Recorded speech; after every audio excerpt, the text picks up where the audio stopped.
देखिए, अभी जिस प्रकार से आप लोगों ने बताया कि हम कितनी भी कोशिश करें या बोलने आते हैं और भूल जाते हैं, कुछ बोला ही नहीं जा सकता। सालों से आ रहे हैं, सालों से सुन रहे हैं, पढ़ रहे हैं, लिख रहे हैं,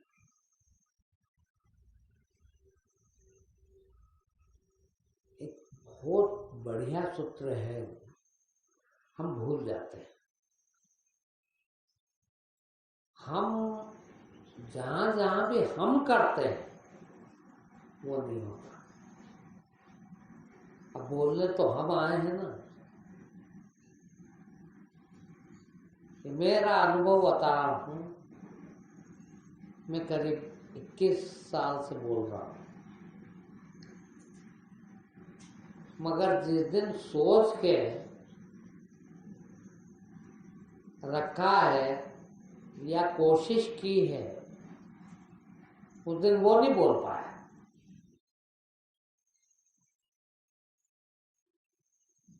वही आपके साथ है कि आप कोशिश करते हैं, नहीं बोल पाओगे। ज्ञान की शुरुआत निष्कामता से होती है।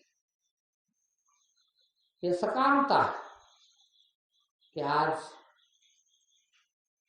मैं बोलूंगा, आज इस विषय पे बोलूंगा, आज इतना बोलूंगा, तैयारी करते हैं।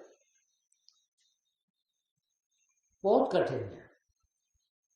कहानी किससे तो सुनाए जा सकते हैं, जितने प्रवचन करने वाले हैं ना, और कुछ नहीं, कहानी किससे ही सुना है। किताबें पढ़ लेते हैं ना, उनमें से कहानियां याद रख लेते हैं, उन कहानियों में कुछ अपनी तरफ से मिर्च मसाला डाल लेते हैं और वो कहानी सुनाते हैं। वो प्रवचन नहीं है। सत्य तो निष्कामता से शुरू होता है। आप किसी दिन कोशिश करना, कभी सोचना ही मत कि आज मैं बोलने के लिए खड़ा हूं, वो खड़ा होगा।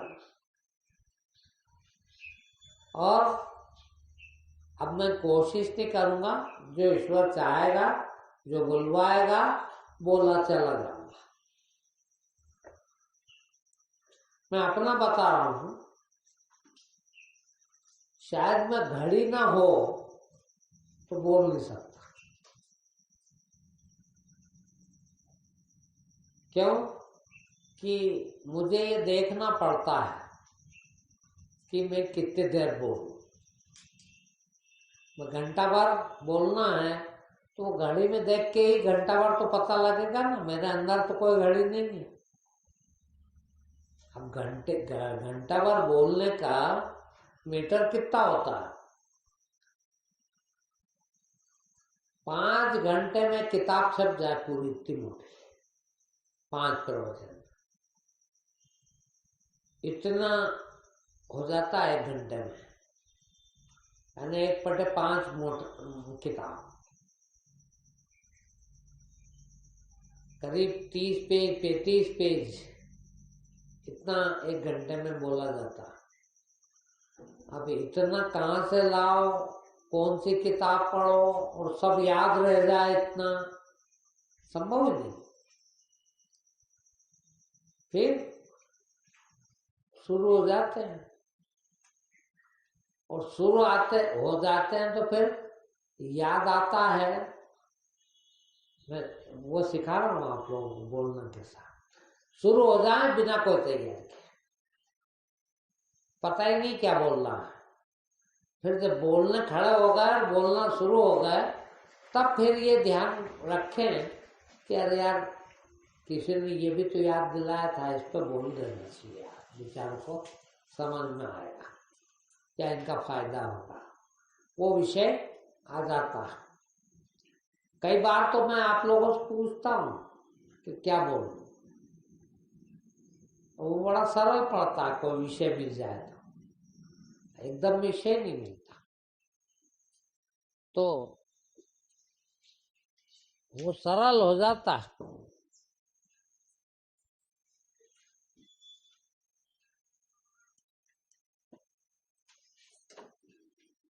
होगी नहीं तो क्या, लाइट ही नहीं होगी तो क्या करोगे।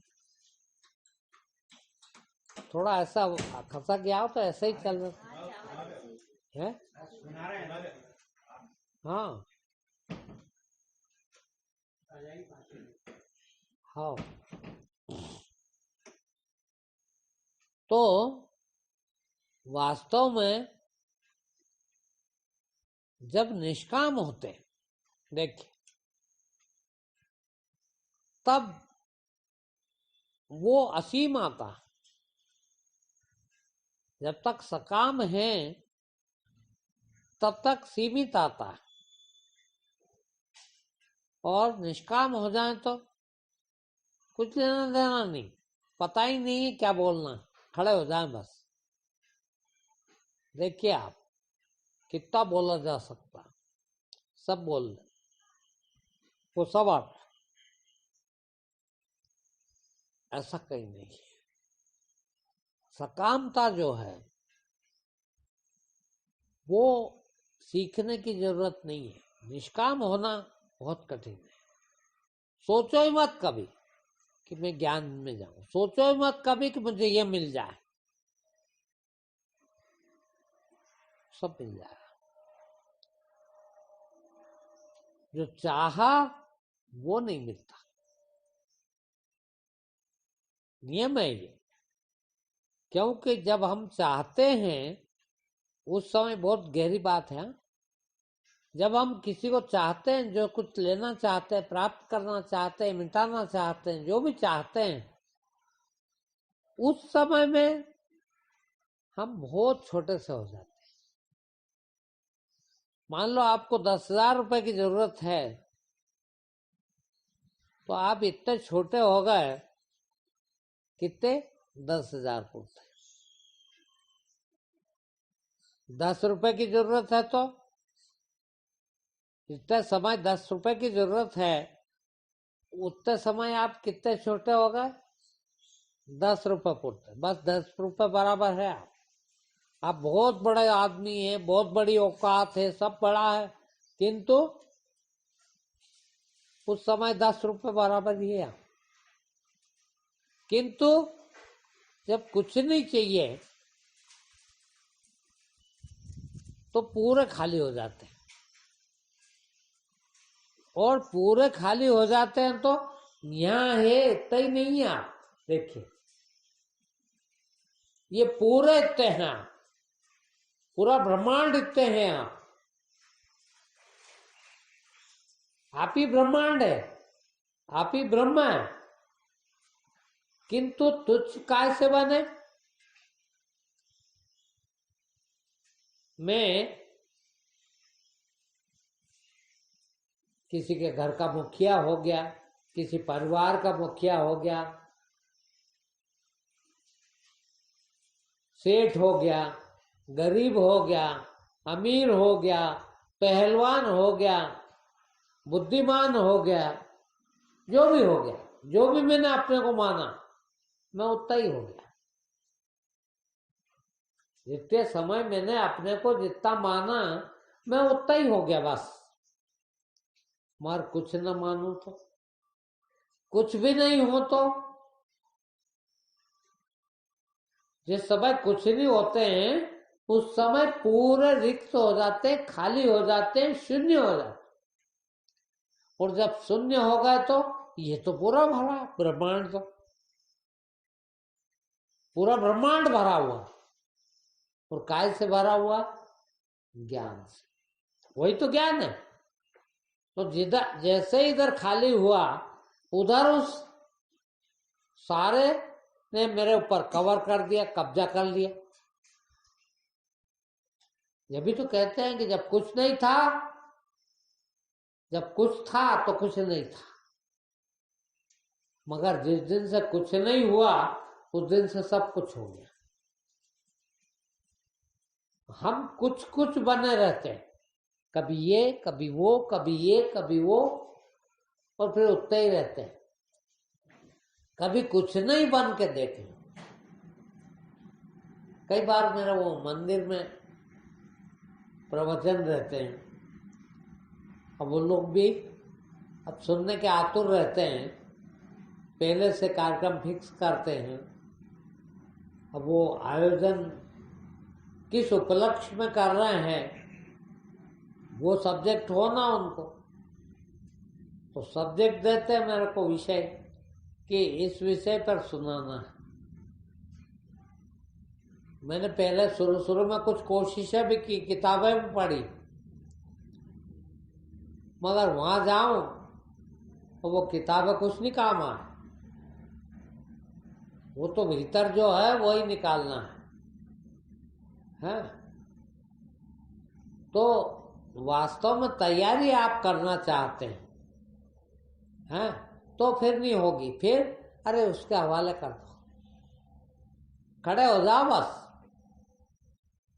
मैंने कुछ नहीं मालूम बोला, हो जाइए शुरू, देखिए फिर आप घंटों बोलना शुरू हो जाएगा और वो आते जाएगा। अब मैं थोड़ा सा आप लोगों को विषय वाइज बोलता हूं। कल मैंने कभी कभी मन में कुछ आ जाता है तो लिख देता हूं। कल मैंने लिखा था आप लोगों को, सबको, कि भाई ये जितने यहाँ सुन रहे यही नहीं, बाकी लोगों को अपन भेजते हैं, वो भी सुनते हैं बेचारे, तो वो लोग भी बता सकते हैं कि क्या सुनना चाहेंगे। हैं, उस पर से वो भेज दे कि विषय के हम इस विषय सुनना चाहेंगे। पर मैंने देखा कि एक दो लोगों को छोड़कर किसी ने कुछ नहीं भेजा। जिनने भेजा उनमें से भी कुछ तो बौद्धिक था। बौद्धिक का कोई काम नहीं है। एक बॉम्बे में है, उनने भेजा कि जीव और ब्रह्म में क्या अंतर है, इस पे सुनाइए। कई बार सुनाया भी है मैंने, किंतु सच जो पूछो तो अध्यात्म में जब तक अनुभव न हो जाए, जब तक कुछ भी बोलना सुनना व्यर्थ है। मैं कितना भी समझा दूं आपको, आप कितना भी समझ भी जाए, पहली बात तो समझना ही कठिन है, क्योंकि जो चीज अनुभव से आती है उसको बुद्धि से कैसे समझा जाए। भाई समझने का काम कौन करता है? बुद्धि। और आप बुद्धि से समझना चाहते हो कि जीव और ब्रह्म में क्या अंतर है। भाई जीव तो हम है ही, देखिए ब्रह्म नहीं हुए, हम जीव तो हैं ही। जब तक ब्रह्म नहीं हो जाते तब तक जीव हैं। देखिए, तो जीव आप हैं ही, तो फिर जीव के बारे में क्यों समझना चाहते हैं? मगर जो है वो भी हमको पता नहीं, इसलिए पूछना पड़ रहा। भाई जीव तो है, कम से कम ब्रह्म नहीं है। तो फिर प्रश्न तो ये होना चाहिए कि साहब ब्रह्म के बारे में बताइए कुछ, क्योंकि हमको ब्रह्म का कोई अनुभव नहीं है। भाई जीव होने का अनुभव है कि नहीं? और सबसे अच्छा जानना अनुभव से जानना। तो जीव होने का तो अनुभव है, फिर भी हम ये नहीं मानते, फिर भी पूछ रहे कि जीव क्या है, और वास्तव में नहीं पता। हम 24 घंटे और जिंदगी भर जीव में ही जिएंगे, जीव पने में, किंतु क्या है ये पता नहीं। मैं बता दूं बहुत संक्षिप्त में आप लोगों को। जीव यानी मन बुद्धि से के साथ जीना। अब बिना मन बुद्धि के आप एक आध मिनट भी कभी जिए हैं? नहीं। तो जो मन बुद्धि के साथ जी रहे हैं उसे जीव कहते हैं, और बिना मन बुद्धि के जितना जी लिया उतना ब्रह्म है।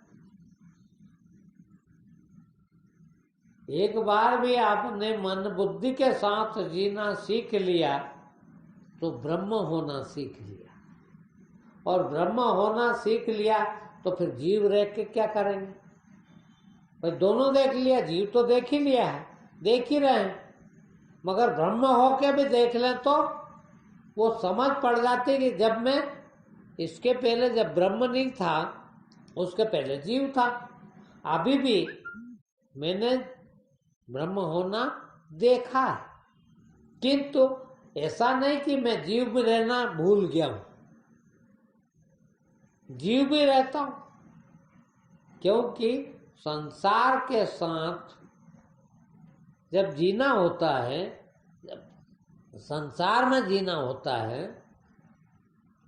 तो फिर जीव पने के साथ ही जी सकते हैं। अभी कोई घर संसार की बात करना हो तो मेरे को भी जीव पने में आना पड़ता है, तो जीव पने में आ जाओ और सीख लो। मगर ब्रह्म पने में आना सीख गए तो इधर फिर मजा नहीं आता, क्या करेंगे? देखे आनंद खत्म होता है। कभी गुस्सा आ जाए तो कभी प्रेम आ जाए, तो कभी घृणा आ जाए, तो कभी भय आ जाए, तो कभी चिंता आ जाए, ये सब है जीव पने में। शिव पने में, ब्रह्म पने में ये कुछ भी नहीं, तो कितना आनंद आता होगा, ये कुछ ना हो तो। अब उस आनंद को छोड़ के इधर कौन आना चाहेगा? है तो शिव ब्रह्म और जीव में ये अंतर है। जीव हम सब है ही, बने ही रहते हैं जिंदगी भर, मगर ब्रह्म होने का अवसर है। ब्रह्म बना जा सकता है, ब्रह्म हुआ जा सकता है, और वही एक कोशिश है। अब इसी बात को एक सज्जन ने और पूछा, दूसरा सवाल, सद्गुरुनाथ नारायण, और वह सवाल उनने पूछा है कि क्या गृहस्थ रहकर भी सन्यास में जिया जा सकता है, सन्यास को जिया जा सकता है? ये प्रश्न थोड़ा कठिन है और समझ में इसलिए नहीं आता कि ना तो हम गृहस्थ को समझते हैं और न ही हम सन्यास को समझते। भाई किस गृहस्थ की होने की बात करते हो? जितने अधिकांश ऐसे लोग जो प्रवचन करते हैं वो सब यही कहेंगे कि बिल्कुल गृहस्थ में रहकर ही सन्यास को जिया जा सकता, मगर मैं उससे अलग हूं। जो सन्यास में है, जो सन्यास में जीता है, वो गृहस्थ में जी नहीं सकता। गृहस्थ का मतलब अलग है। ये मत समझना कि सन्यास वाला परिवार में न रह सकता हो, या बाल बच्चों में न रह सकता हो, या काम धंधा न कर सकता हो, ऐसा कुछ नहीं। और बहुत सरल अर्थ है और बहुत सरलता से समझा जा सकता है। देखिए,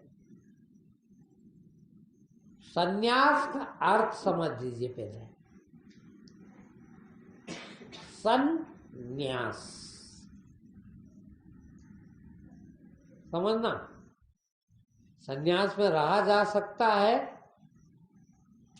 और संन्यास कहते किसको पहले ये समझ लेना। उसको नहीं कहते बिल्कुल, हाँ, कि कपड़े बदल लिए, भगवा पहन लिया, घर बार छोड़ के जंगल में कुटिया बना के रहने लगे, वो सन्यासी नहीं है। वो तो तुम्हारे जैसा ही गृहस्थ है, उसने वहां गृहस्थी झोपड़ी बना ली, वो छोटी गृहस्थी कर ली। सन्यास का अर्थ समझ लेना। सन्यास में दो शब्द है, एक सन और एक न्यास। न्यास का अर्थ होता है चौकीदार, बहुत सरल अर्थ में। चौकीदार, संभालने वाला, देखने वाला, देख रेख करने वाला। किसकी देख रेख करने वाला? सबकी।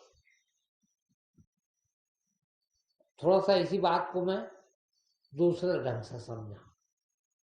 एक तो मालिक होता है और एक चौकीदार होता है। देखिए, मालिक वो जितनी चीज उसके पास है उसका वो मालिक है, स्वामी।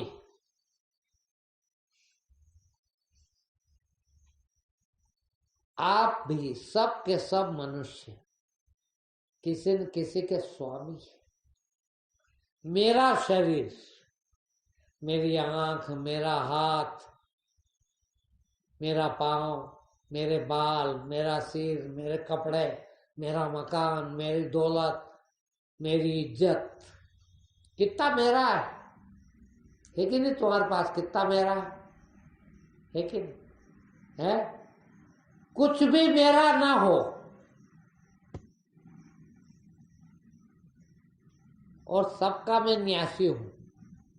संन्यास, सबका मैं न्यासी।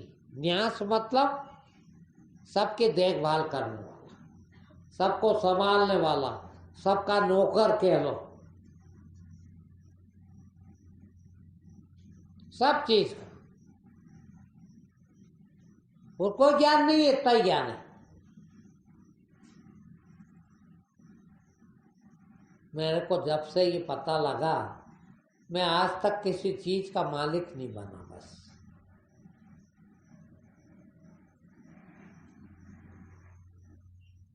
कोई चीज का नहीं। ये मेरे नाम पर आप लोगों ने किया भले, मगर है तो मेरे ही नाम पर।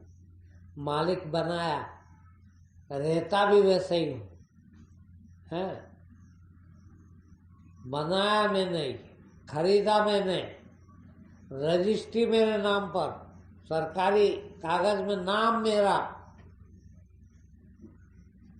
मगर मैं जानता हूं कि मेरा नहीं।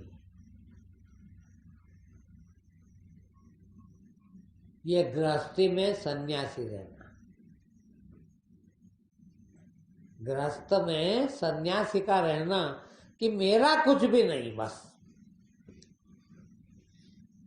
अभी तो कोई पत्नी की तरफ देख ले तो ही हम तिल मिला जाए, नहीं तिल मिला जाते। वाह यार, क्या देख रहे हो? क्यों भैया, क्या देख रहा? देखी औरत क्या कभी? क्यों भैया, क्यों हुआ ऐसा? इसीलिए कि मेरी पत्नी, और मेरी की पत्नी की तरफ कोई मजा लेके देख ले। यदि ये चीज है तो हम ग्रस्त हैं। और वही पत्नी, भाई किसी ने मुझे ये ड्यूटी दी है कि मैं उसकी देखभाल करूं, और कर रहा हूं, तो वही देखभाल कर रहा हूं फिर भी, मगर मालिक का हक नहीं है। कभी पूछा पत्नी से, क्यों तुम्हारा मन था कि आप कोई देखे? और उसका मन था, देखना आप अंदर गृहस्थ में और सन्यासी में। सन्यासी भी देखभाल करता है पत्नी की, किसी ने उसको सुरक्षा की जिम्मेदारी दी है, न्यासी बनाया है, तो देखभाल तो करना है। मगर अब देखभाल करने वाला ये भी देखेगा कि इसका ही मन हो कि कोई देखे इसको, तो मैं रोकने वाला कौन? देख ले भैया, ये सन्यासी। और भले ही उसका मानो तो भैया तू भी नहीं देखेगी किसी को, क्यों कि मेरी पत्नी है, ये कब्जा कर लिया, मालिक होगा उसके। मालिक किसी के भी ना बने और व्यवहार सबके साथ देखभाल का करें। ये शरीर है मेरा, मैं इसको नहला धोला के रखूंगा तो ठीक रहेगा, साफ सफाई से रहेगा तो बीमारी नहीं होगी, खिलाता पिलाता रहूंगा तो अच्छा बना रहेगा, क्योंकि मुझे भगवान ने इसका न्यासी बना के भेजा। सन्यासी हूं मैं, तो सन्यासी भी रहा जा सकता, और नहीं तो मालिक भी। बाहर मेरी आंख है, मेरे हिसाब से उपयोग करूंगा इसका। मुझे हक नहीं है कि इसको बेच दूं, मेरा हक नहीं है कि इसको कहीं लगा दूं। मैं तो सन्यासी हूं, जितना काम दिया है इसका देख रेख करने का उतना कर लो। तो सन्यासी हुआ जा सकता है, गृहस्थी में भी सन्यासी हुआ जा सकता है, किंतु ये हरदम सघनता से, सदा सतत निरंतर, ये एक सेकंड को हमारे भीतर नहीं आना चाहिए। ये मेरी गृहस्थी, ये मेरा घर, ये मेरा बगीचा, ये मेरा मकान, और वो सब आना चाहिए। आज मेरा नहीं है तो आप दीवार तोड़ते हो, तो फिर मुझे नहीं मना करना चाहिए कि मेरा क्या है, नहीं। किंतु यदि मैं सन्यासी हूं तो मुझे रोकना चाहिए, ये भैया दीवार तोड़ने मत तोड़ यार, मौका पड़ा तो मार के भगाना पड़ा, क्यों कि चौकीदारी हुए भैया, मेरी नौकरी का सवाल है यार, बिगाड़ना थोड़ी दूंगा। बहुत कम अंतर है, इसलिए तो नहीं समझ पा रहे। गृहस्थ में और सन्यास में बहुत कम अंतर है, पर मुख्य अंतर मैंने आपको बता दिया कि वही चीज हमारे साथ रहे। आप गृहस्थ में भी रहें, परिवार में भी रहें, बाल बच्चों के साथ भी रहें, किंतु मालिक किसी के न रहे। देखिए, तो सन्यासी और मालिक कितना भी बना जा सकता हो, ऐसा मत सोचना। आप तो सोचते होगा हम तो किसी के मालिक नहीं बनते, नहीं बनते हो। राष्ट्रीय भावना आपकी देखना, मेरा देश,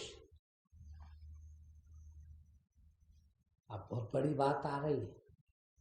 कल को क्या सोचोगे कि ये तो अनैतिकता हो गई है, अराष्ट्रीयता सिखा रहा हूं। भाई जब घर मेरा नहीं हो सकता, शरीर मेरा नहीं हो सकता, तो देश मेरा कैसे हो सकता?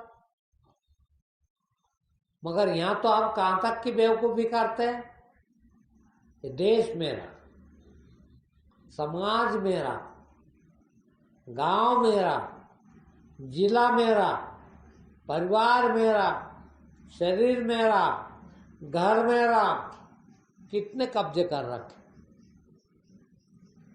और जितने जितने कब्जे कर रखे उतना उतना सन्यासी नहीं।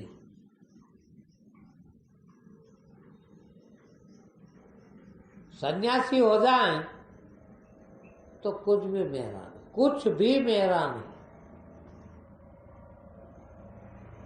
किंतु सबका चौकीदार। अब सबका चौकीदार हूं तो जिसकी मेरे को ड्यूटी दी गई है, उस ड्यूटी को मुझे बड़ी ईमानदारी से निर्वहन करना। उसमें भी कमी कर दी तो मैं सन्यासी ठीक नहीं। देखिए, गृहस्थ बन गया तो सन्यासी नहीं रहा, कुछ भी मेरा बना लिया तो सन्यासी नहीं रहा। और यदि न्यासी नहीं रहा तो सन्यासी नहीं रहा। वो भी नहीं। तुम्हारे लोग क्या करते हैं अभी, तुम्हारे धार्मिक लोग गृहस्थी छोड़ देते हैं, मेरा कुछ भी नहीं, अपने क्या करना, पिए गांजा और मजे ले, अपना क्या है यहाँ। तो सन्यासी नहीं हुए, गृहस्थी छोड़िया है, और गृहस्थी भी अभी छूटी नहीं है। क्यों? शरीर के मजे तो ले ही रहे हो ना। मेरा शरीर इससे अच्छा रहेगा, थोड़ा घी रख जाना यार। घी खत्म हो गया, रोटी पे तो लगाना पड़ेगा। क्यों लगाना पड़ेगा? अरे बोले स्वास्थ्य ठीक नहीं रहेगा, मर जाऊंगा तो, कमजोर हो जाऊंगा तो, मेरा शरीर बिगड़ जाएगा तो फिर मेरा, वहां भी मेरा। अब फिर क्या मेरा पना छोड़ दे तो नहीं। फिर भाई ये मिला है तो इसकी देखभाल करना मेरी ड्यूटी है कि नहीं? उतना पुरता देखभाल करो। मगर ये समझ के, अब ये मेरे को यहाँ बिठा दिया आप लोगों ने आश्रम में, तो मेरी ड्यूटी देखभाल करना है। अब वो ड्यूटी भी ठीक से निभाना पड़े, और भीतर ही ये बात भीतर ही समझी जा सकती, नहीं तो देखभाल करने वाला भी ऐसा लगता है, देखभाल करने वाला भी ऐसा लगता है कि मालिक ही। मगर मुझे तो पता है ना, आपको धोखा हो सकता है, क्योंकि मैं देखभाल भी करूंगा तो मालिक जैसा ही करना पड़ेगा। हाँ भाई, इसको बिगाड़ने नहीं दूंगा, इसको उपयोग नहीं करने दूंगा, अनऑथराइज्ड आदमी को, इसको किसी को वो नहीं करना दूंगा। तो दिखता तो मालिक ही है, किंतु उसको तो पता है ना कि मैं मालिक नहीं। 24 घंटे निरंतर ये लगता रहे कि मालिक नहीं, किसी का भी हो जाइए, क्या बात, मेरे को क्या फर्क पड़ना है। आपको क्या होता जिसके आप मालिक बन जाते हो। अभी आपकी गाड़ियां बाहर खड़ी, करीब करीब सबकी है। कोई पैदल तो 2-4 दिनों छोड़ के सभी आए। तो आपको गाड़ी की चिंता रहती है कि नहीं? मगर कौन सी गाड़ी की चिंता है? आपकी जो है, आपके पास दूसरे की गाड़ी खड़ी है, उसकी चिंता है क्या उतनी ही? बिल्कुल नहीं होगी। क्यों? कि ये गाड़ी मेरी की चिंता करो। और सन्यासी ये सोचता कि नहीं, अब सभी मेरी है, दायरा बढ़ जाता है। भाई मेरी ड्यूटी है, यहाँ आप लाए हैं, तो ये मेरा कर्तव्य है। आपको तो पता नहीं कि यहाँ चोर भी आते हैं, कोई गाड़ी गिरा के भी जा सकता है। तो मुझे ये ध्यान रखना चाहिए कि भैया गाड़ी थोड़ी इधर रख लेना यार, उधर कोई खराब कर देगा। ये न्यासी सन्यासी, ये सन्यास।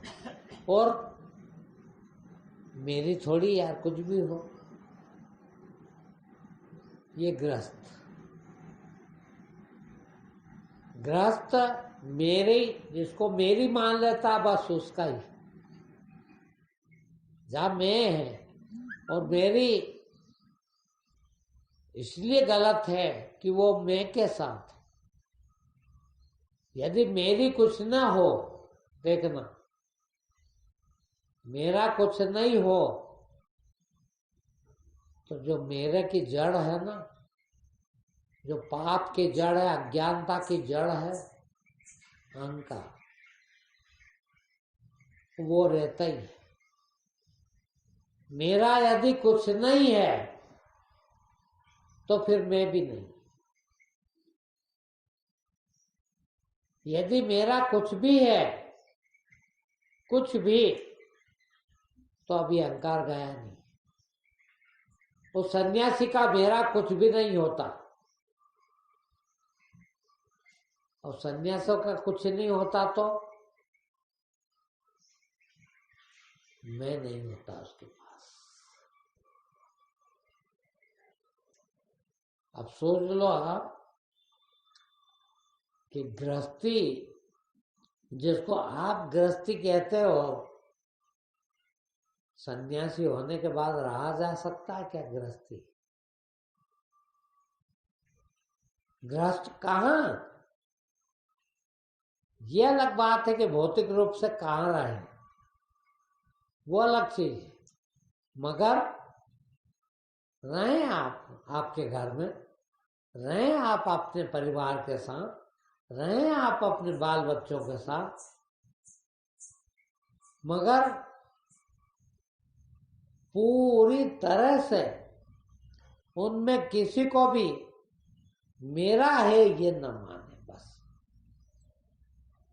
कुछ भी इसमें से मेरा है ये न माने, तो गृहस्थी में भी रह के आप सन्यासी,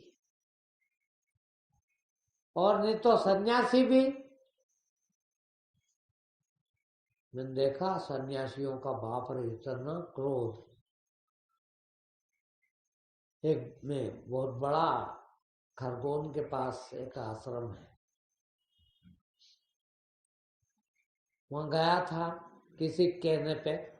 किसी का बहुत बड़े संत रहते हैं, उनको बड़ा ज्ञान है, वहां चलो आप विश्वास नहीं करेंगे। जब तो अब तो और भी थोड़ा बहुत चल लेता हूँ, बिल्कुल नहीं चला जाता था। और वहाँ जहाँ बस उतारती, वहाँ से करीब वो 6-7 किलोमीटर पैदल जाना पड़ता उस आश्रम के लिए। हम पैदल गए और वहाँ गए, और वो जो महाराज थे, अब मैं तो यूं कि इतने दूर से आए हैं, पढ़ते गिरते आए हैं, तो अपन जिस काम के लिए आए हैं वो तो कर ले कम से कम। मुझे भीतर यही चल रहा था कि यार मैं सही रास्ते पे हूं कि नहीं। तो मैंने कहा यार ये सही है, तो इनसे पूछ लेंगे अपन कि मैं जिस रास्ते चल रहा हूँ ये सही है कि नहीं। तो मैंने उनसे, अब मेरे भीतर तो आतुरता, अब वो किसी से वैसे मिलते ही नहीं। आरती हो रही थी, आरती के बाद कुछ बोलते गुरु महाराज, उनके वो नौकर चाकर वो जो रहते हैं, उनके सेवक लोग, उनको प्रवचन सुनाते हैं। अब हम भी उसमें जाके बैठ गए, 2 जने थे हम। मैंने उनको पूछ लिया खाली कि गुरु महाराज कुछ पूछ सकते हैं क्या। अभी पूछा नहीं है, खाली ये पूछा कि कुछ पूछ सकते हैं क्या आपसे। बाप रे, उनने मेरे को 1000 गाली दी हो और भगा दिया वहां से। बोले ये आदमी मुझे गुंडा लगता, चोर लगता, ये पूछता मेरे से, क्या समझ रखा है। इसको रोटी भी इसके यहाँ की मत खा देना। हम रोटी बांध के ले गए थे, हमने कहा शाम को खा ले, तो उन्होंने कहा नहीं, रोटी भी यहीं की खिलाओ उसको, और अपनी बाउंड्री के बाहर, गेट के बाहर इनको सुलाओ जंगल में, और ध्यान रखना रात भर इनके गतिविधि पर, कोई गलत न कर दे। और सुबह मेरे पास लाना, उसके बाद इनको जान दिया जाएगा।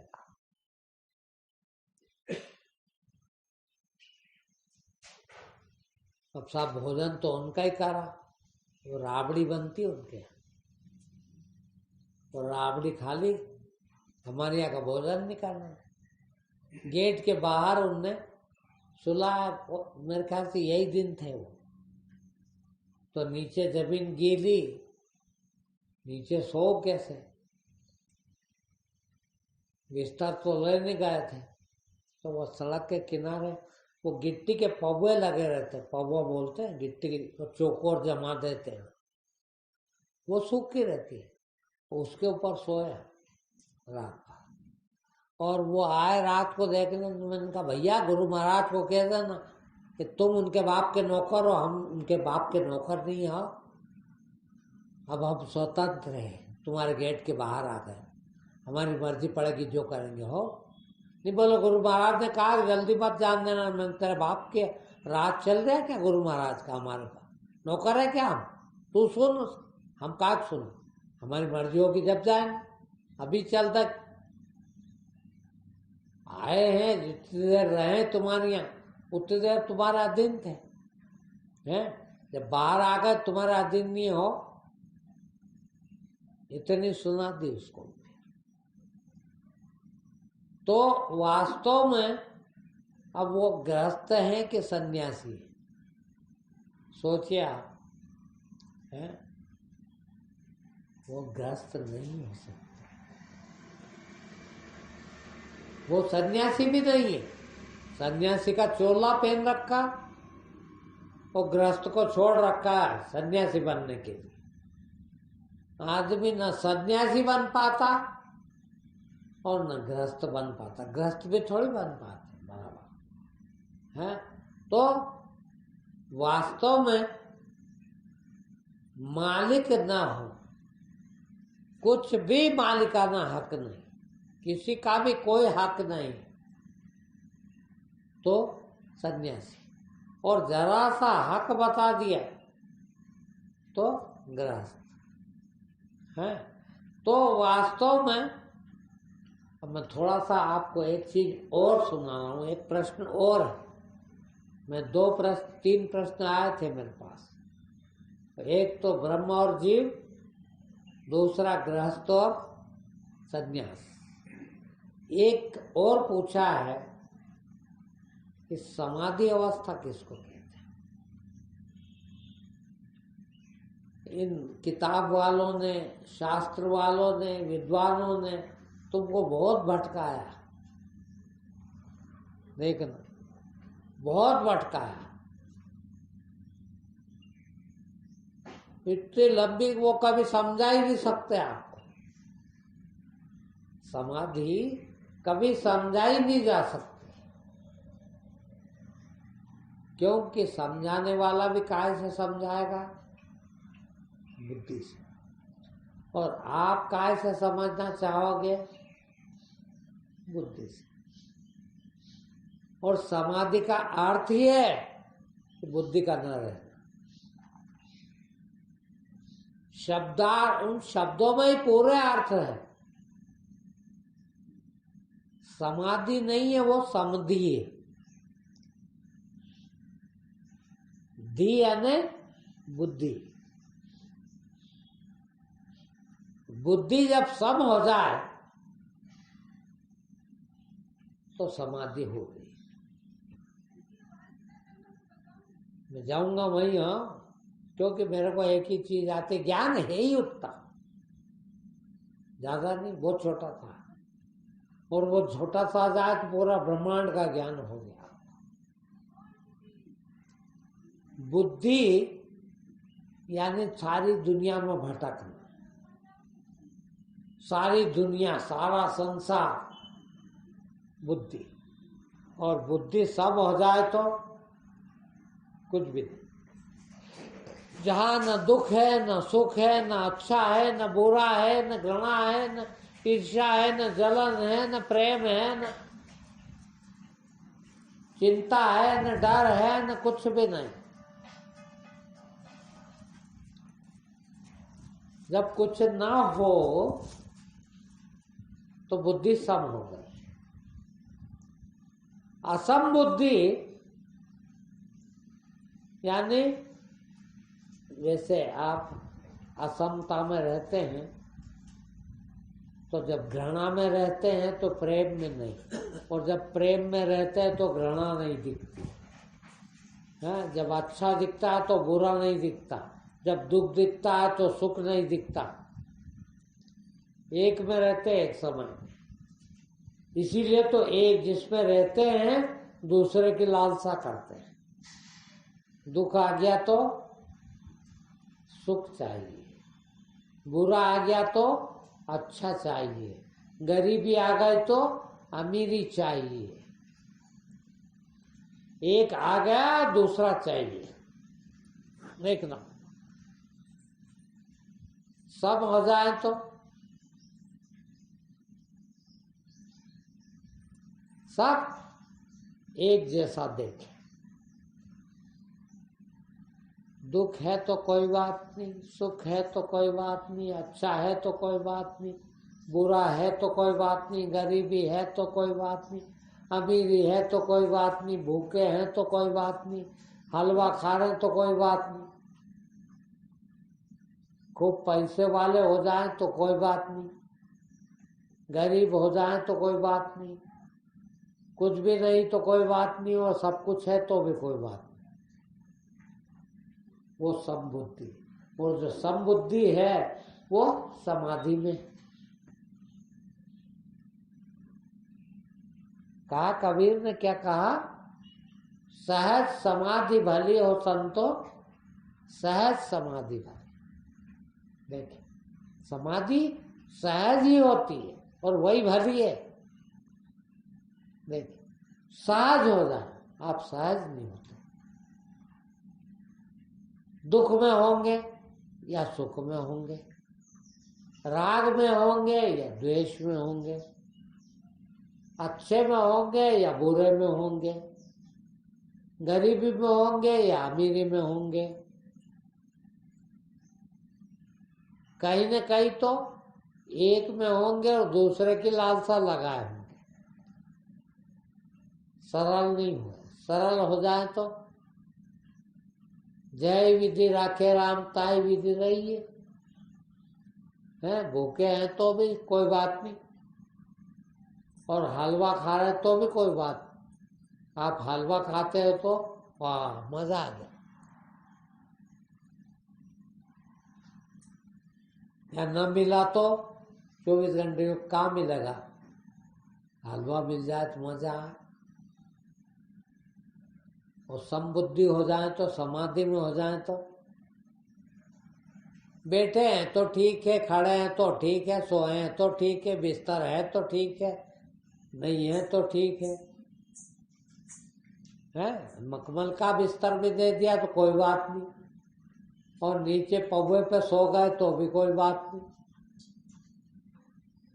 ये समाधि, और ये सहज हो तो समाधि। देखिए, ऐसा नहीं, उसका अर्थ आमतौर पर आप क्या लगाते हैं? कबीर ने कहा सहज समाधि बहली, तो आप क्या सोचते हैं? असहज भी होती होगी। असहज में नहीं, सहज वाली में रहना नहीं, फिर सहज हो जाना ही समाधि है। जब तक हम असहज है तब तक समाधि में नहीं। क्यों नहीं है? देखिए, बुद्धि का न होना सहज हो जाना। आपको ये दो में कौन घुमा रहा है?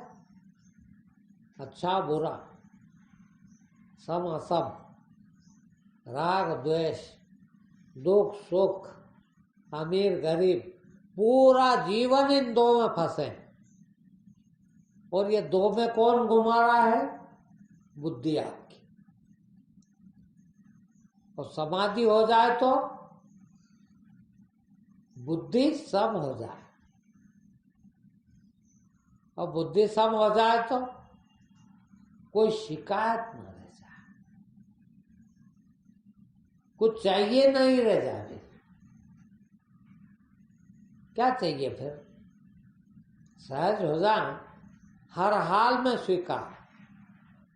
भगवान कोड़ दे दे तो स्वीकार, करुणा दे दे तो स्वीकार, और स्वास्थ्य दे दे तो स्वीकार, जीवन दे दे तो स्वीकार, और मृत्यु दे दे तो स्वीकार।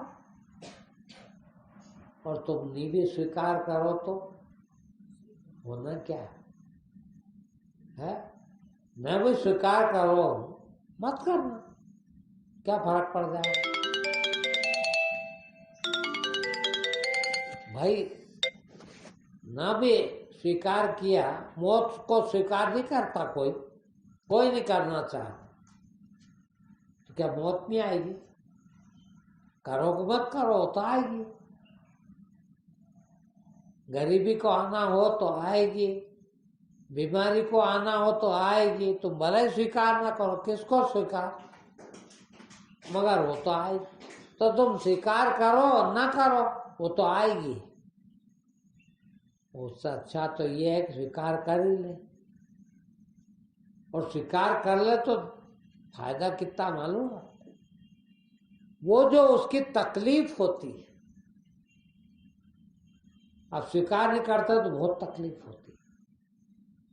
अभी बीमार नहीं होना चाहते और बीमार पड़ जाए तो,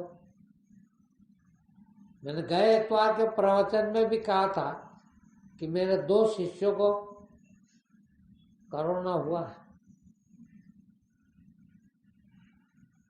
और एक चला गया, और वो गया, मुझे पता क्यों गया।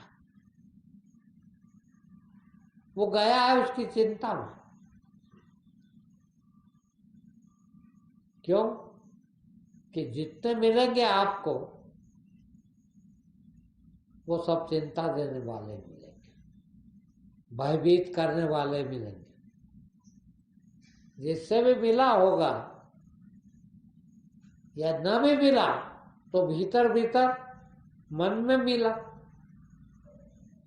तो जो भी मिलेगा वो यही कहेगा, बाप रे ये क्या हो गया। आज यदि आपके किसी बहुत करीब वाले का, बहुत घनिष्ठ वाले का कोरोना हो जाए तो क्या कहोगे?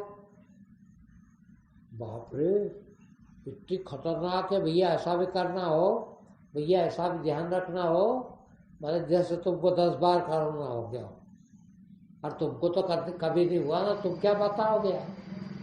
मगर तुम बताते ही हो। देख, तो उसको जितने भी मिले होंगे या संपर्क में आए हो, चाहे विचार में ही हो, उनने सबने क्या करा? उसको भयभीत करा। अब चूंकि मेरे से उसकी मुलाकात नहीं हुई कभी, उसके बाद मैं कुछ बता नहीं सका। दूसरे की मुलाकात दिन भर होती थी, तो मैं हर पल उसको यही बताता, कुछ नहीं यार, सर्दी हुई है, कोई बीमारी है,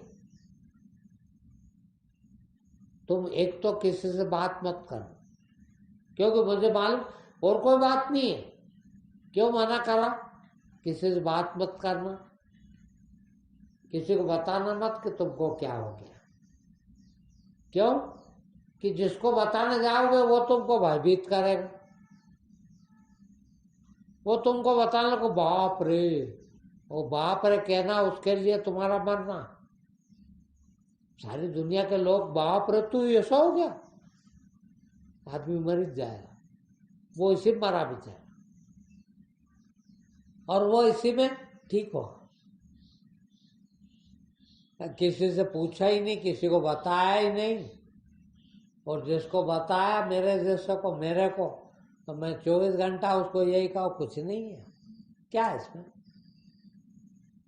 भाई? अपने को जुकाम किसी डॉक्टर से पूछ लेता, कोई जुकाम की दवाई होती क्या? सब एक ही बात कहेंगे, सर्दी जुकाम की कोई दवाई नहीं होती, वो अपने आप आती है और अपने आप चली जाती है। ऐसी करो ना, अपने आप आती है और अपने आप चली जाती, इसलिए दवाई नहीं मिल रही। और जितने मर रहे हैं ना, वो भयभीत होकर मर रहा है। भाई इतना भयभीत हो गया आदमी, 24 घंटे पेपर में, टीवी पर एक दूसरे से मिलते हैं तो सबके सब डराते हैं, बाप रे बच के रहना, बाप रे तूने मास्क नहीं लगाया, बाप रे, और वो बाप रे वाले ही मर रहे हैं, जिसको भय बिल्कुल नहीं है ना। ये कि डॉक्टर भी यही कह रहे हैं कि जिसकी इम्यूनिटी स्ट्रांग है उसको ये बीमारी नहीं होती,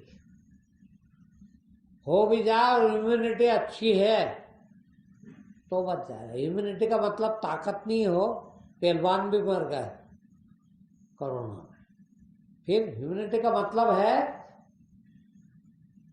आपके अंदर की हिम्मत, साहस, और वो कब आता है? जब भयभीत न हो तो साहस, और भयभीत हो तो वही लोग मरे हैं जो भयभीत थे। मैं दावे के साथ कहता हूं, कई लोगों को, जितने लोग कोरोना से पीड़ित हुए हैं उससे ज्यादा लोग बाहर कोरोना से पीड़ित होकर ठीक हो गए, बिना दवाई के, बिना टेस्टिंग के। उनको भी हुआ, हो सकता है आपको सबको भी हुआ, या आप में से किसी को भी हो गया हो के ठीक भी हो गए, क्योंकि दवाई तो है ही नहीं उसकी, है। आदमी इम्यूनिटी से ठीक होता है। इम्यूनिटी है आपकी साहस, हिम्मत, और जो हिम्मत वाला है वो क्या रखा है इसमें? कहाँ है ये बीमारी? वो यूं ठीक हो जाए, आपको पता ही ना है कि आपको भी वो बीमारी होकर ठीक होगा, और जरा सी जिसको हुई वो भी मर गए बेचारे, हैं। और जहाँ डर गए वहां मर गए। तो सहज समाधि में रहें तो कुछ नहीं होता, सहज हो जाए। जितना सहज रहेंगे उतना शुद्ध रहेंगे, उतना ताकतवर रहेंगे, उतना हिम्मत रहेगी, क्योंकि दोनों छूट गए। देखिए कबीर ने एक बात और कही है किसी भजन में, दुई पाटन के बीच में साबित बचो न कोई। देखिए दो पाठ है बस दुनिया के, अच्छा बुरा, शुभ अशुभ, लाभ हानि, स्वास्थ्य बीमारी, मरना जीना। जीवन दो के बिना नहीं है, दो में जी रहे हो तो गृहस्थ, और दोनों में जी रहे हो तो, दोनों में सम हो गए तो संन्यास है ना। दो है ही नहीं, दो पाटन के बीच में साबित बेचो को। और साबित कौन बचा? एक जगह कबीर ने और एक भजन में कहा, कीले से लिपटे रहो तो बाल न बाका हो। चक्की के दो पार्ट है, और पार्ट की तरफ आ गए तो पिसा गए, वो कीले से लिपटे रहे तो उन दो में नहीं गए, और दो में नहीं गए तो बाल भी बाका नहीं हो, कुछ भी नहीं बिगड़ता आपका, ज्ञानी होगा पूरे, समाधि लग गई। ठीक, आज इतना ही।